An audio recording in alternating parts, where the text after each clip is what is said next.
Tio drama aqui. Em uma cidade rural da Coreia do Sul, uma sirene toca, alertando os moradores sobre os testes de tiro que serão realizados pelas Forças Armadas. No entanto, não são militares que aparecem, mas um grupo de mercenários que se dirige para a casa mais afastada da cidade. A julgar pelo seu estado, o imóvel parece ter sido atacado recentemente. Enquanto a equipe de mercenários, o atirador Seung-jo está posicionado no topo de uma ponte, com a casa em sua mira. Ele dispara e o projétil raspa a bochecha de Jian, uma jovem aparentemente comum. Ela é a sobrinha de Jin-men, o alvo dos mercenários. Ela pensa em recuperar uma arma que está jogada no chão, mas Seung-jo afasta a pistola com um tiro. Desesperada, Jian se concentra nos ensinamentos de seu tio, Jin-men, que a mostrou a importância dos pontos cegos em um tiroteio. Então, Jian ergue um pedaço de vidro amarrado a uma vassoura para que Seung-jo atire nela. Dessa forma, ela consegue calcular a localização estimada do atirador e o ângulo de visão dele. Em uma tentativa de atravessar a sala, a garota sobe na geladeira e, de lá, salta para o outro lado do cômodo. Uma bala quase atinge sua cabeça, mas seus cálculos sobre o campo de visão do atirador estavam corretos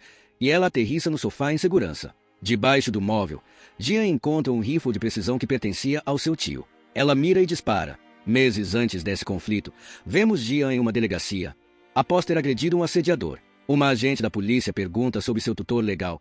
Ela liga para seu tio, mas quem atende a chamada é um detetive, que a informa sobre a morte de Jin-men. A notícia é um baque, porque o tio era seu único parente vivo. Curiosamente, a última coisa que Jin-men fez foi dar à sobrinha um armário à prova de balas e instalar janelas do mesmo tipo, pois nunca se sabe o que pode acontecer. Jian vai até o necrotério e confirma a identidade do tio, que supostamente se suicidou com um corte no pescoço. A polícia chegou a investigar a possibilidade de homicídio, mas, ao verificar as câmeras de segurança, não encontraram ninguém próximo à casa durante toda a semana. Enquanto o corpo de Jin-men é devolvido ao compartimento do necrotério, Jian observa uma tatuagem nele, com a inscrição Murteel. Jian se muda para a casa de seu falecido tio, onde recebe a visita de Jeonmin, um amigo de infância e especialista em informática que trabalhou com Jin-men por um tempo. Durante o funeral de seu tio, Jian percebe que um homem chamado Yonggan enviou flores, mas nenhum dos amigos de Jin-men reconhecem esse nome. Nesse momento, um par de gêmeos aparece no funeral, e eles apenas observam atentamente a ocasião, sem falar com ninguém. Jian não também sabe quem eles são e percebe que está apenas agora começando a conhecer as pessoas próximas de seu tio. Após a morte de seus pais, quando ela ainda era criança, Jin-men assumiu a responsabilidade de cuidar de Jian até que ela entrasse na universidade. Mas, apesar de terem passado quase uma década juntos, Jin-men conseguiu manter seus segredos bem guardados. Enquanto isso, Jeonmin limpa o banheiro onde o corpo de Jin-men foi encontrado, e uma mancha de sangue o leva a descobrir um telefone escondido. Ao chegar em casa, Jian desaba em lágrimas. Ela não tinha chorado durante o funeral, mas agora se perguntava por que seu tio ocultou tanto sofrimento. Jeonmin aparece para mostrar o telefone que achou no banheiro. Depois de se acalmar, Jian examina o aparelho e encontra uma mensagem de um desconhecido, afirmando ter depositado uma quantia milionária na conta bancária de Jin-men em troca de um serviço misterioso. Até onde Jian sabia, seu tio era apenas um simples vendedor de mangueiras. Jeonmin, inclusive, havia desenvolvido um site para a loja de Jin-men. Naquele momento, usando seus conhecimentos de informática, o Jeonmin descobre que a loja virtual de mangueiras era apenas uma fachada para uma loja clandestina de armas chamada Murteel, a mesma palavra do tatuagem de Jin-men. Um cliente enigmático envia uma mensagem através do site sobre um pedido e os amigos respondem informando que a loja foi fechada. Com apenas essa informação, o usuário conclui que Jin-men está morto e afirma que Jian será a próxima vítima. Nesse exato momento, uma mulher bate à porta e se apresenta como a professora de chinês de Jin-men. Além dela, Jian também recebe mensagens de ameaça ao mesmo tempo em que drones voadores também se dirigem à sua casa. Voltando no tempo, vemos um flashback da família de Jian. Após anos de ausência, Jin-men finalmente se reuniu com seu irmão Jin-seon e sua mãe Ang-soo. Pouco depois da reunião, Yang-soo morre devido a um câncer. Diante da perda de sua avó, uma pequena Jian declara que morrer é horrível. Embora seu tio concorde, ele aproveita a ocasião para lhe ensinar uma lição através de um documentário sobre a vida selvagem. No documentário, um grupo de hienas cerca um leão que, mesmo diante da ameaça de morte, se mantém em silêncio. Já as hienas continuam barulhentas. A lição é que os fracos ladram, enquanto os fortes se calam. Enquanto Jin-men cuidava da sobrinha em seu apartamento, um homem desconhecido apareceu no funeral de Yang-soo perguntando por ele. Logo depois, esse homem fez uma ligação para o telefone de Jin-men. Alarmado, Jin-men fala para a pequena Jian que precisa voltar ao funeral e avisa que alguém baterá à porta em breve. Ele avisa que se essa pessoa resolver o enigma que ela lhe propuser, não será uma ameaça, mas se não conseguir, será melhor não abrir a porta. Como previsto, o assassino bate à porta e ignora o enigma de Jian. Ele tenta destrancar a porta da casa, mas outro homem o surpreende pelas costas. De dentro da casa, Jian assustada ouve o combate, até que seu salvador aparece e se apresenta como Honda, um amigo de Jin-men. Honda protege Jian dos outros assassinos que aparecem na casa. No entanto, ele acaba morrendo. Pela brecha da porta de seu quarto, Jian presencia a morte de Honda pelas mãos do homem misterioso do funeral, Seung-jo. Ela vê Seung-jo cortando a mão de seu Honda e, com medo, tenta fugir pela janela. Seung-jo encontra Jian pendurada do lado de fora do prédio e tenta capturá-la, mas a menina se solta e cai em cima de um monte de lixo. A perseguição continua pelas ruas e Jian acaba sendo atropelada. Ao despertar no hospital, ela ouve 2 policiais discutindo sobre a morte de seus pais no funeral de Yang-soo. Naquela noite, Jian sonha com uma hiena que invade seu quarto trazendo a mão decepada de Honda. Ao acordar, ela sente que um assassino está vindo atrás dela e foge do hospital. Com o matador em seu encalço, ela não tem outra escolha senão se esconder em uma gaveta do necrotério, a mesma onde está o corpo de sua mãe. Antes que o assassino pudesse abrir a gaveta, Jin-men aparece e o elimina com uma rajada de tiros. Depois, ele pega sua sobrinha e fecha seus olhos para que ela não veja o corpo crivado de balas. Desde então, ele se tornou o tutor da menina.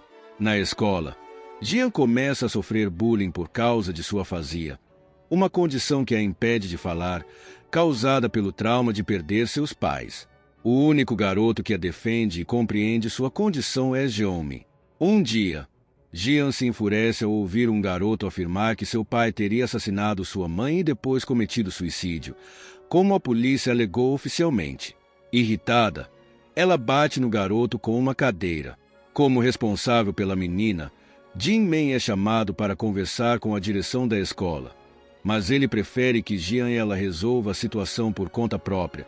Assim estará preparada para a vida real. Os garotos da escola continuam fazendo bullying. Em outro dia, a deixam trancada num depósito. Mais uma vez, ela vê a hiena com a mão decepada em sua boca. Tomada pelo medo, Jian grita por seu tio até que ele vem resgatá-la. Sem perceber, ela superou sua afasia, o que também melhora sua relação com seu tio. De volta ao presente, Jian consegue convencer a suposta professora de chinês a ir embora. Depois disso, Jeonmi mostra uma série de códigos da Murtel que classificam cada tipo de produto.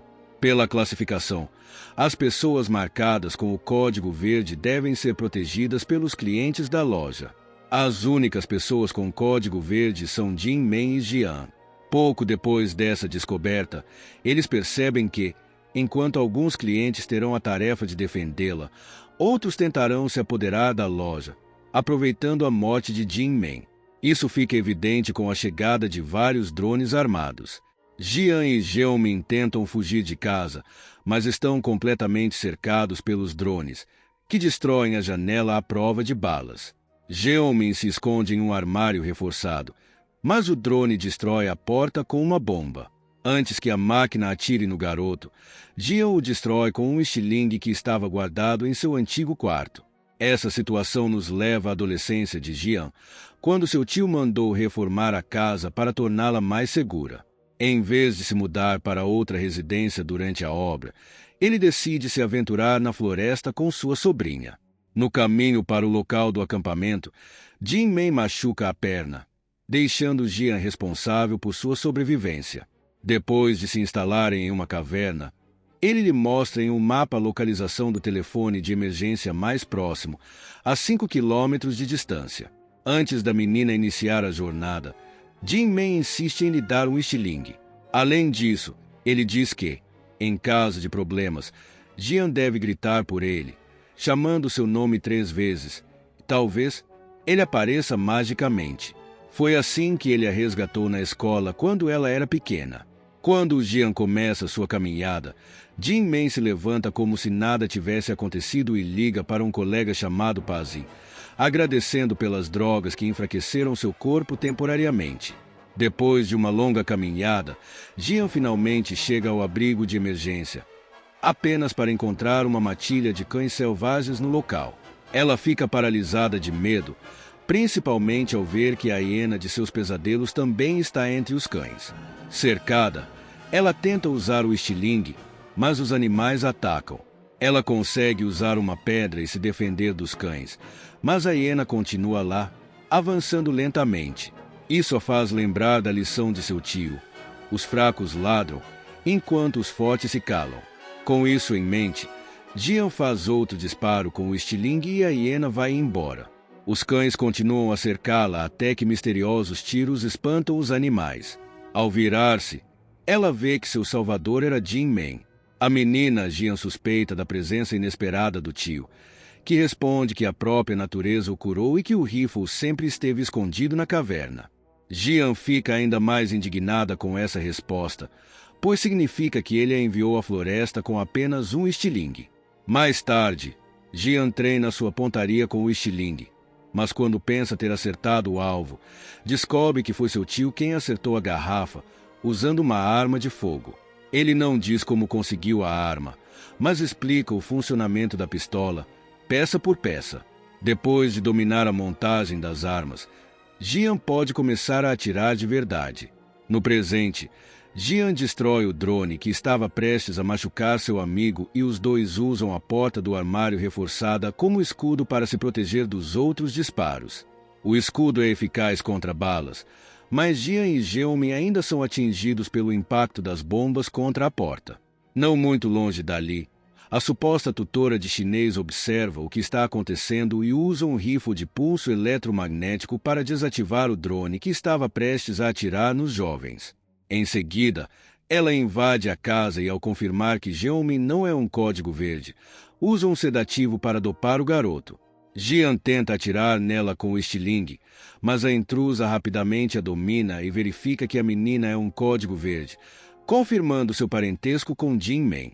Feito isso, a mulher se apresenta como Min-yi, uma colega de Jin-men, que recebeu a tarefa de protegê-la. Antes que a conversa pudesse avançar mais, as duas são interrompidas pelos tiros de Elite Seung-jo. E Min-yi e Jian acabam em lados opostos da casa. Min-yi usa uma bomba de fumaça para se esconder, o que leva Seung-jo a deduzir que Jian está recebendo ajuda. Os mercenários enviam um drone para dissipar a fumaça. Min-yi consegue derrubar o aparelho, mas acaba exposta e o atirador acerta seu braço. É aqui que voltamos para o início da história, quando Jian está encurralada na cozinha, com a pistola de Min-yi a poucos metros de distância. Depois de pegar o rifle escondido embaixo do sofá, Jian dispara após Min-yi ensiná-la como usar a arma. Seu primeiro tiro destrói a janela da van onde Seung-jo está posicionado. Os mercenários começam a cercar a casa e Min-yi ordena aos jovens que se escondam no depósito de mangueiras enquanto ela dá cobertura. Enquanto os dois amigos mudaram de posição, Seung-jo tenta atirar neles, sem perceber que Min-yi o tem em sua mira. Ela aperta o gatilho e acerta a cabeça do motorista da van, um amigo de Seung-jo. Já no depósito, Jian e Jeonmin encontram um painel que ela consegue desbloquear com um número que seu tio costumava repetir para ela. Assim, eles acessam a loja subterrânea da Murteel, onde encontram artigos criminosos de todos os tipos. Eles deveriam estar seguros ali, mas são surpreendidos por um homem encapuzado que se chama de Brother. Na sequência, somos levados a mais um flashback. Dessa vez, voltamos para o dia da morte dos pais de Jian, no momento em que Jin-men recebe a ligação de Junho Cheol, um homem que o alerta que Bali, o supervisor de Seung-jo, continua vivo. No caminho para o funeral, Jin-men é surpreendido por um caminhão cheio de mercenários que começam a atirar em seu carro. Retornando ao presente, Min-yi apaga as luzes do depósito e elimina os invasores um a um. Os mercenários, então, disparam no teto, abrindo buracos para deixar a luz do sol entrar. Men-yi continua lutando e acabando com todos os homens, até que o Capitão Kim aparece. Ela o reconhece do passado e lembra que ele deveria ter se aposentado há muito tempo. Após uma intensa luta, onde o veterano demonstra que ainda é um inimigo à altura, Men-yi consegue matá-lo. No arsenal, Brother lança algemas para que os jovens possam se prender. Jian finge algemar seu amigo e ataca Brother, apagando o homem com uma potente chave de braço. Mais uma vez, somos levados ao passado de Jian, para o momento em que a garota está com seu primeiro interesse amoroso, um garoto chamado Junyo. Mesmo que Jian gostasse muito dele, seu tio não aprovava o relacionamento, pois acreditava que Junyo era problemático. O garoto pilotava uma moto sem ter habilitação e até fumava, e, por isso, não era adequado para sua sobrinha. Cansada de ser superprotegida, Jian confessa ao tio que tem vários empregos porque pretende juntar dinheiro suficiente para sair de casa e se tornar independente de Jin-men. Jin-men apenas responde que só permitirá que ela se mude se conseguir acertá-lo no rosto. Nos dias seguintes, a menina tenta de todas as maneiras acertar o tio. No entanto, Jin-men sempre desvia com facilidade. Em uma ocasião, ele é ajudado por seu parceiro, Pazin, que nocauteia a menina. Depois de ser nocauteada por Pazin, Jian pede que ele a ensine técnicas de Muay Thai e o homem concorda. Os primeiros dias de treinamento são difíceis e ela leva surras constantes. Mas, com tempo e dedicação aos treinos, Jian consegue acompanhar o ritmo de Pazin e se aproximar de seu objetivo de acertar o tio. Uma noite, Jian se depara com uma gangue de agressores na rua. O grupo pretende atacá-la depois que sua primeira vítima foge. O que eles não esperavam é que a garota conseguisse desviar dos golpes e atingir os agressores. Jin-men aparece para defender a sobrinha de um dos agressores, que está armado com uma faca. Ele diz que lutar contra alguém armado ainda é um risco que ela não pode assumir. No presente, Jian encontra várias telas no arsenal que mostram imagens ao vivo de diversas câmeras de segurança, desde a escola até as ruas da cidade. Com isso, ela descobre que Brother estava vigiando todos os lugares que ela frequentava. Furiosa, ela o ameaça com uma arma, mas o homem responde que não há tempo para explicações, pois mais mercenários chegarão em breve. Jeonmin acende as luzes, o que faz com que Brother sofra um ataque de pânico, pois ele tem uma condição que o torna intolerante à luz. Assustado, Brother sai correndo pelos corredores do arsenal e, ao tentar capturá-lo, Jian cai em uma câmara secreta. Brother apaga as luzes. Usando óculos de visão noturna, consegue neutralizar Jeonmin. Depois, ele fala com Jian através das câmeras e explica as regras da Murteel. Segundo as normas, em caso de morte do proprietário original, seu parente mais próximo herdará a loja e deverá continuar suas atividades. Quando Jian aceita assumir a loja, Brother abre as portas da câmara onde ela está presa. A protagonista rapidamente aponta uma arma para ele, exigindo que ele liberte Jeonmin. Porém, Brother nega o pedido, afirmando que Jin-men morreu por causa de Jeonmin e que tem um vídeo que pode provar isso. Antes de clicar no vídeo, Jian vê nas imagens das câmeras que Mi-yi está ferida e ordena que Brother a ajude. Quando os amigos ficam sozinhos, Jeonmin abraça Jian em agradecimento por confiar nele, mas logo afirma que isso foi um grande erro. Ele revela que era um dos garotos que a trancou na escola. Depois, ele injeta um agente paralisante em Jian. Jian acorda amarrada a uma cadeira, enquanto o rapaz que deveria ser seu amigo fala ao telefone com seu misterioso chefe. Jeonmin é a pessoa do outro lado da linha que em menos de 3 dias, a loja Murteel será a dele. Seu superior dá a ordem para matar Jian, mas antes de apertar o gatilho, Jeonmin acredita que ela ao menos merece uma explicação. Tudo começou há alguns anos, quando Jeonmin descobriu a existência da Murteel usando suas excelentes habilidades como hacker. Na época, ele contou tudo para seu colega de quarto que era algum tipo de golpe. Ao retornar ao seu apartamento, Jeonmin foi surpreendido pelos mercenários gêmeos e por seu líder, Yonga. Após torturar o garoto, os criminosos forçam Jeonmin e seu amigo a hackearem a Murteel. Jeonmin está prestes a ser assassinado com um tiro na cabeça quando consegue obter o endereço IP do arsenal. Seu amigo, no entanto, acaba sendo morto. Com uma frieza inesperada, Jeonmin pergunta se os mercenários vão se livrar do cadáver, demonstrando que tem o que é necessário para entrar na organização de assassinos Babylon. Depois desse dia, Jeonmin tratou de se infiltrar no negócio de venda de mangueiras de Jinmen, agindo como um espião para Yonga. Como o garoto era amigo de sua sobrinha, Jinmen não suspeitou dele e até pediu a Jeonmin que consertasse seu computador. Isso acabou permitindo que Jeonmin acessasse arquivos pessoais de Jinmen. No entanto, nesse momento também descobrimos que Jeonmin não era um espião tão bom quanto pensava, porque Brother estava vigiando o rapaz o tempo todo. Jeonmin continua contando que conseguiu monitorar as atividades da Murteel por meio de um vírus que ele instalou no computador de Jinmen. Um dia, ele recebeu uma mensagem anônima o parabenizando e logo em seguida, um dos gêmeos invadiu seu apartamento. O homem ameaça matá-lo, pois ele já não era mais útil para a Babylon. Porém, Jeonmin havia se preparado para isso com um programa especial que só ele poderia usar. Se o matassem, os mercenários perderiam o acesso a Murteel. Além disso, ele afirmou ter criado um plano para acabar com Jinmen. Isso nos traz de volta ao presente, quando o próprio Jeonmin mostra o vídeo a Jian que comprova sua culpa. No vídeo, Jeonmin aparece pendurado no teto por uma corda. Jinmen o havia amarrado, desconfiado de que ele estivesse envolvido no sequestro de sua sobrinha, que havia lhe enviado uma mensagem de voz na qual soava muito assustada.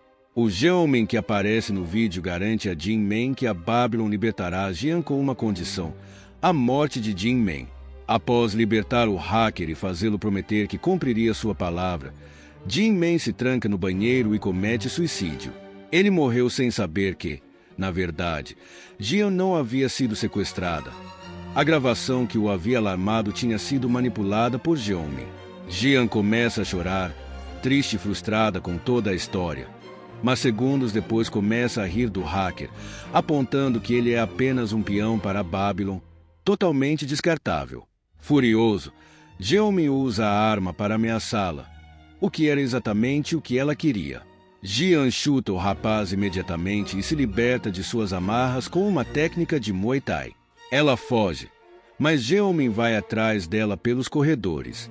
Como as armas estão bloqueadas, ela precisa usar outros objetos para se defender.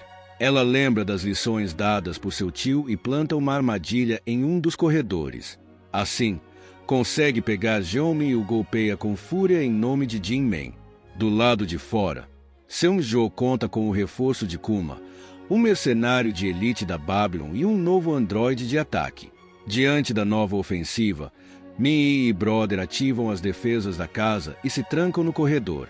O robô inimigo abre um buraco na parede e lança um gás venenoso dentro do depósito, mas Min-hee e Brother estão equipados com máscaras. Brother remove a parede e Min-hee ataca os mercenários, iniciando um tiroteio intenso, no qual ela acaba com todos, exceto Kuma.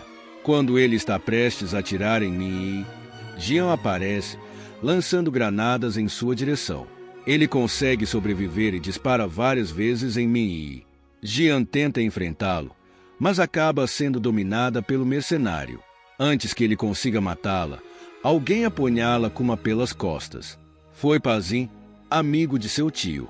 Pazin ajuda Jian a se erguer e avisa que Bali está a caminho. Voltamos no tempo para conhecer a época de Jinmen como mercenário da Companhia Babylon.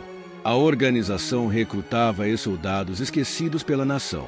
Naquela missão, eles estavam resgatando o filho de uma figura importante, que se tornou alvo de um grupo de insurgentes.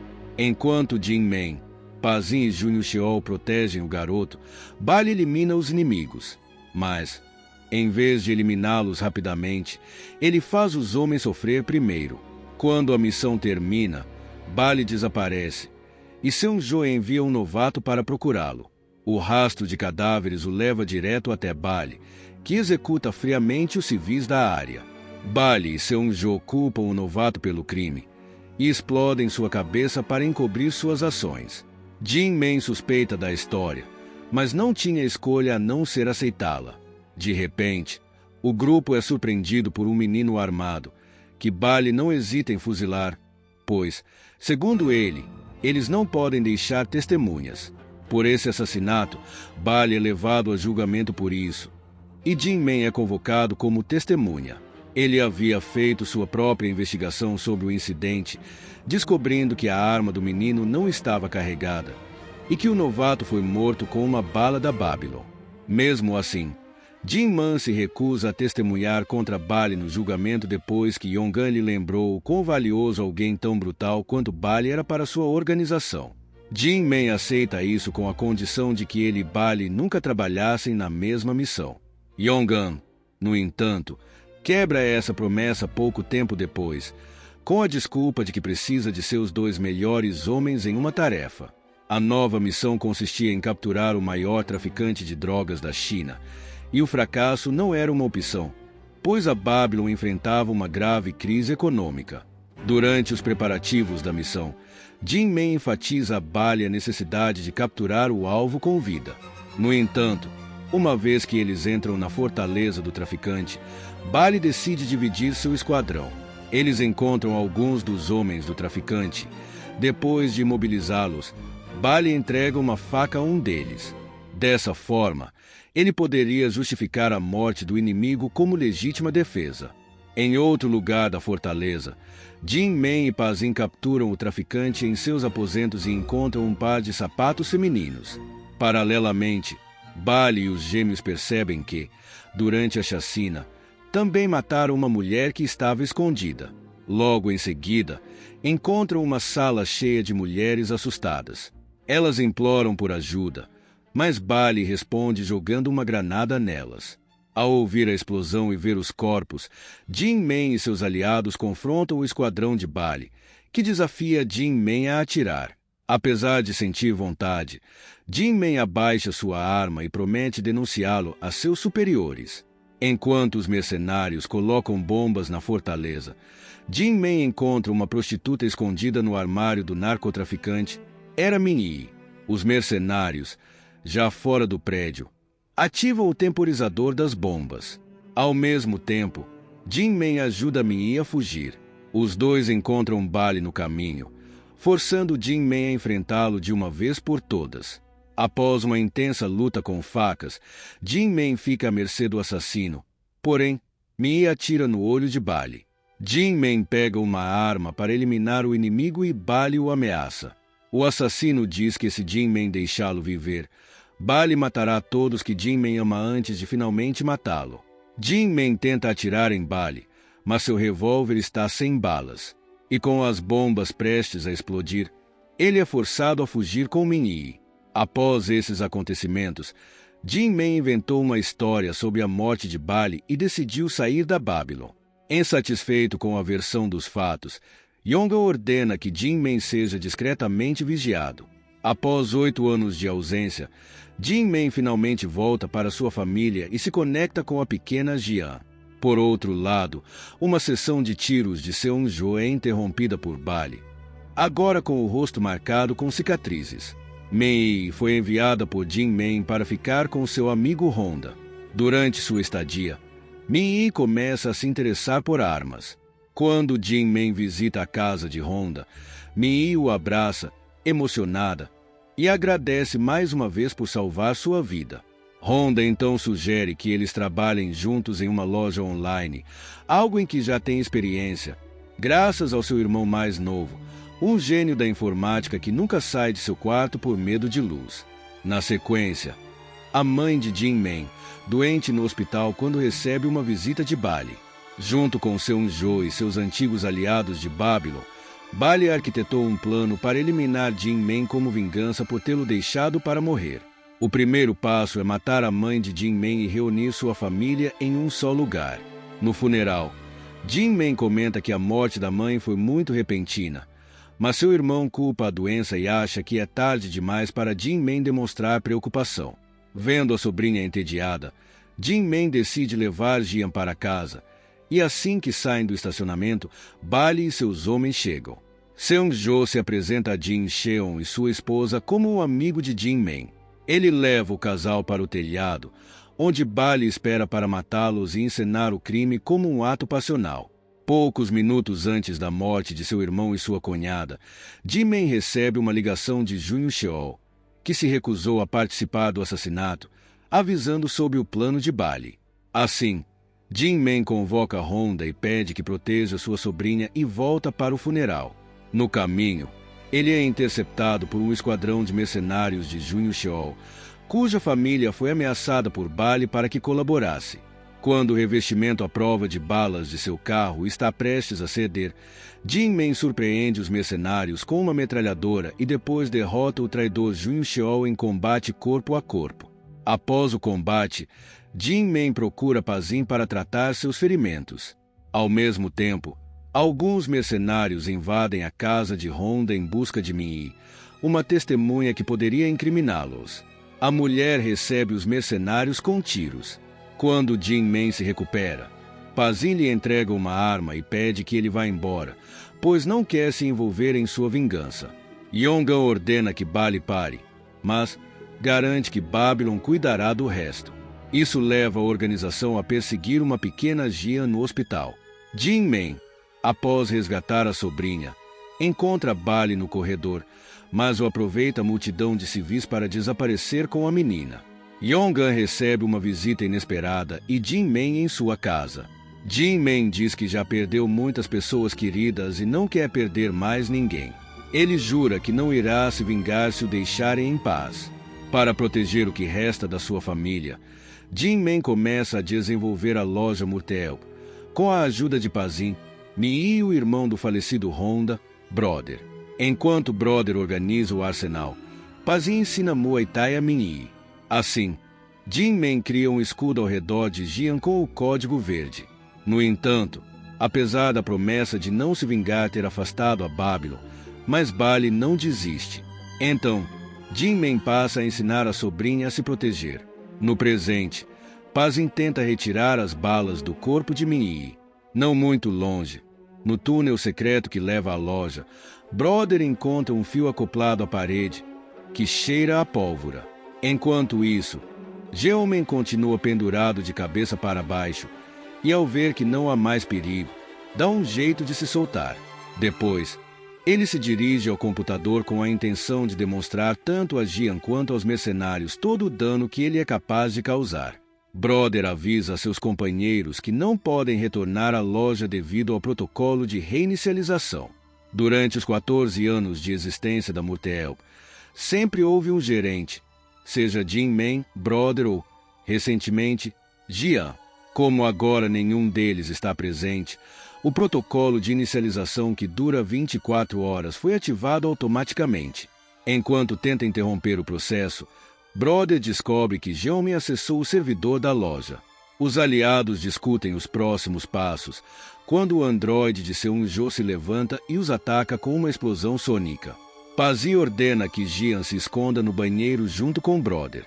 Quando Minyi tenta destruir o androide com golpes, Seung-jo e os gêmeos derrubam as defesas da casa e voltam a atacar. Ao ver o assassino de Honda, Jian deixa Brother em segurança no banheiro e vai até seu quarto, enquanto Minyi tenta deter o trio. Os gêmeos disparam contra ela, mas um vingativo Pazin desafia os dois em sua especialidade, um combate corpo a corpo. No quarto, Jian tenta pegar Seung-jo de surpresa, mas ele a domina com facilidade. De repente, Brother aparece e se lança contra o inimigo. Ele acaba morrendo, mas seu gesto dá a Jian uma oportunidade de escapar. Nesse momento, um dos gêmeos se aproxima de Jian, mas Minyi, com seus últimos suspiros de vida, consegue detê-lo. Abalado com a morte do irmão, o gêmeo sobrevivente começa a perseguir Pazin. No armazém, Jian descobre que o elevador foi desativado e que Seung-jo está atrás dela. Ela fica nervosa com a situação, mas se lembra das palavras de seu tio mais uma vez. Com calma, ela pega uma pistola do chão e surpreende Seung-jo por trás, perguntando se ele matou seus pais. Sem responder à pergunta, o mercenário começa a provocar a jovem. Então, um som desconhecido distrai Jian, e seu inimigo aproveita para escapar. A origem do barulho foi Jeonmin, que conseguiu subir ao armazém através da escotilha do elevador e está disposto a matar quem se colocar em seu caminho. No entanto, em seu ataque de raiva, ele acaba gastando todas as balas sem atingir ninguém. Seung-jo sai de seu esconderijo e dá uma machadada na cabeça do garoto. Ao mesmo tempo, Jian vai até o arsenal e tenta abrir a jaula das armas, sem muito sucesso. Seguindo o rastro, Seung-jo chega à loja, dando início a uma perseguição implacável. O mercenário continua provocando Jian e menciona que lamenta o que fez aos seus pais. Ele também revela o passado de Jin-men como membro da Babylon. Enquanto apresenta seu discurso, instala bombas pelos corredores. Jian é pega por uma das bombas, mas, para sua sorte, a explosão liberou uma pistola que ela poderá usar para igualar a luta. A essa altura, o gêmeo perde o rastro de Pazin, mas continua a procurá-lo. Furioso, ele chuta uma porta, o que ativa uma nova explosão, e matando o homem.